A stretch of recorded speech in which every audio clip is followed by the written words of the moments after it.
એમ નહીં, તમારો ફોન કોની પાસે હતો? મારો ફોન મારો મિત્ર પાસે. કોણ મિત્ર? લાવો મિત્ર. બોલાવો તો એને કઈ રહી છે ને? એને પૂછવું પડશે ને મારે. એને પૂછવું પડે, પૂછો. બોલાવો. ગમે એ હોય, હવારમાં અત્યારે કલાક પહેલા કર્યું હોય તો ક્યાં જાહે? કોને બનાવો હો? કોને બોલાવો? એને બોલાવો. તમારા ફોન કોઈ વાપરતા હોય તો તમને ખબર તો હશે ને? આ તો તમને કોક પાસે તો હશે ને?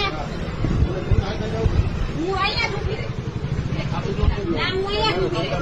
તો દસ્તા તમે હું કામ મેસેજ કર્યો? કોને મેસેજ તો કર્યો? ફોન કરો, બોલાવો. એને જ બોલાવું. બોલાવો. અવાજ નહીં આ? અવાજ બહુ અવાજ નહીં. અવાજ નહીં. લેડીઝ હોય તો તને ખબર પડવી જોઈએ. લેડીઝ જો આ ડિસિપ્લિન વાળું કામ.